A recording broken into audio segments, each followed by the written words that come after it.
this video we're going to show you how to remove and replace Shimano cranks. We're going to be using a Dura-Ace model to show you, but the method is exactly the same for all current road and mountain bike Shimano cranks. To do this job you're going to need the following: a Hollowtech 2 bearing preload tool, 5mm Allen key, a soft hammer or rubber mallet and a small flat-headed screwdriver. If you've got a chain on your bike, take it off the chain rings and rest it on the bottom bracket shell. Then loosen the 2 bolts on the non-drive side crank by turning them anti-clockwise with a 5mm Allen key. Then, using the preload tool, unscrew the outer cap. Next, using the small flathead screwdriver, lift the retention pin away from the axle. You should then be able to pull the crank away from the frame. Then, moving over to the drive side, gently pull the cranks away from the frame. And if you can't pull the crank arm away easily, you may need to use a soft hammer or rubber mallet to loosen the drive side crank arm. Before you start to install your cranks, you need to put some grease on the end of the axle closest to the crank. Make sure that the chain is looped around the bottom bracket shell, then slide your cranks through. Once they're almost flush with the bottom bracket, pull the chain around the small chain ring. To make sure the crank is seated properly, give it a light tap with a rubber mallet. Going over to the other side, put some more grease on the end of the axle before sliding the non-drive side crank over it. Make sure that the crank is at 180 degrees to the drive side crank, then push it on as far as you can by hand. Push the retention pin back into the axle and then start threading the outer screw in clockwise using the bearing preload tool.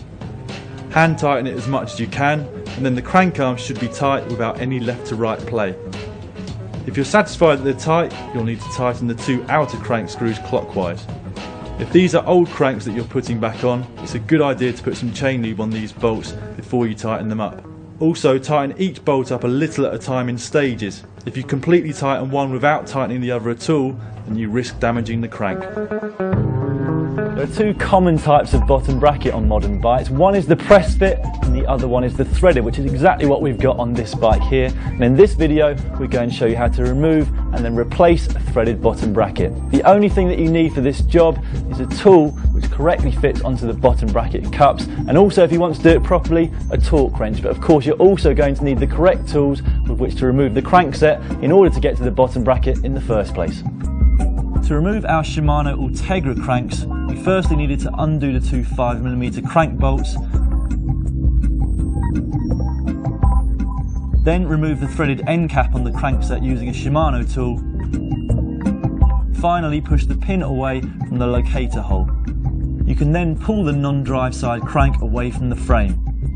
Next, push the axle of the drive side through the bottom bracket. Then, coming around to the other side of the bike, remove the chain from the chain ring, pull the crankset away from the frame. We've also got a more detailed video on removing cranks here. You'll now need the special bottom bracket tool that fits the outer circumference of the bearing cups. Place the tool on the cups, then hold it tight and straight to loosen the cups in the frame. Generally, you push clockwise on the right hand side and anti-clockwise on the left. Many bottom brackets have directional arrows on them. You might need to push hard to get the cups moving initially. After that, they'll simply unscrew.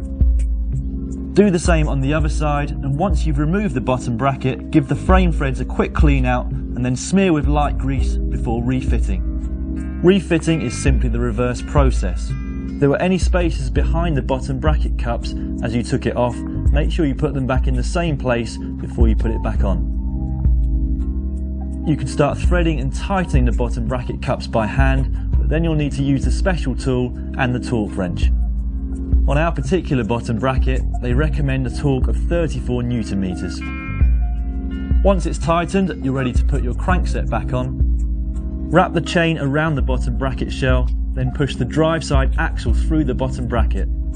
Push the non-drive side crank onto the axle, perpendicular to the drive side crank. Push the safety pin back into the locator hole. Put the threaded end cap in on the non-drive side crankset. Finally, tighten the 2 5mm bolts up on the crank. In this instance, the recommended torque is 12 to 14 Newton meters.